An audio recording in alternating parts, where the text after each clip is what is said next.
Hello, today I've got for review a really nice inexpensive headphone amplifier made by Stanley Beresford. It is an amplifier called Capella. It's designed in England and it's sold for a pretty moderate price, about £160. It is about $200 and for this money it's really nice, comprehensive and device with a lot of tuning options, and it provides a really good power up to 4 watts. Amplifier came in a nice brown cardboard box. It's nothing fancy, but it's functional and pretty good. So inside there is amplifier itself, 15 volts power supply unit, cord for power supply, and another power cord to connect this amplifier with Beresford digital to analog converters. It has pass-through power option.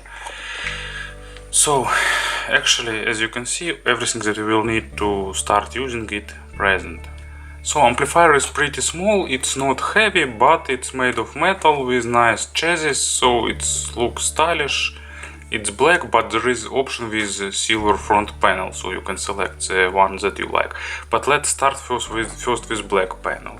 As you can see, there is nice rubber feet preventing slipping on the bottom. And here is back panel. So here is DC in and DC out. You can use power supply. As you can see, it can run from 12 volts up to 15 volts. And you can connect through this DC out to digital to analog converter and use one power supply for both devices. Also, you can run it on battery power if you have a nice 12 volts battery and use it. So here is input with two RCA slots. It's labeled input 2 because input 1, or it's labeled input 2 because input 1 is on the front panel.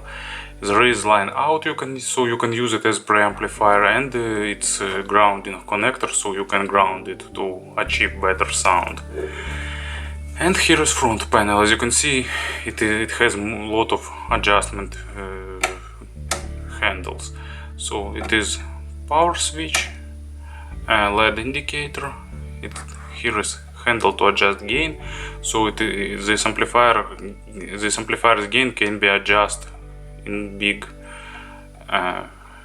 area, so you can select proper gain for your headphones. So you can use it with sensitive IEMs and with power hungry cans. It's adjusted smoothly in big range, so you can select proper amount of gain. It's really good. You can select nice gain, appropriate gain for your headphones, and then adjust volume as necessary. Second knob is to adjust damping. It has impact on lower frequencies. You can experiment because on different headphones it gives different results. So you can select proper gain for your headphones to have the most solid, most impactful bass. This handle allows you to adjust high frequencies. If you don't like bright sound of your headphones, actually you can turn this down and reduce amount of treble. This one is depth. I think it's some kind of crossfit schema inside, but I'm not sure. But it really adjusts imaginary stage and moves sound a bit forward and backward in your head. But it also depends on your headphones and on your perception. So it's also subjective, but you can experiment. It's really interesting. And here is balance adjustment. So you can select balance between channels, move it to the left and to the right. It's a really rare option.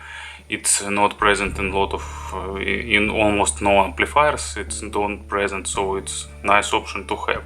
I'm not sure when it can be useful, but for example, if your headphones are damaged, you can use them to adjust it.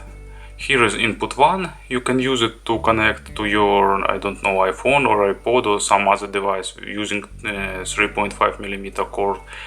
And it can be sometimes useful. And headphone output, here is used 6.3mm, so you will need adapter if you're using 3.5mm, but 6.3mm adapter is really, not adapter, this socket is really good, has really good quality and provides a firm grip. And volume control, it's smooth, it's soft, it allows you free adjustment in wide area, so you can select appropriate volume easily. There is no noise during rotation, no hum, no channel imbalance, so everything is almost perfect. So as you can see, for this price it's built perfectly and has a lot of options to adjust your sounding. And of course about the sound. If we took price into attention, I can say that this amplifier sounds almost perfectly. It's pretty natural, it's lively, it has good amplification, it's powerful, so it can drive almost any headphones with impedance up to 300 ohms. Actually with ease it drives 300 ohms Sennheisers, high impedance bars without any issues.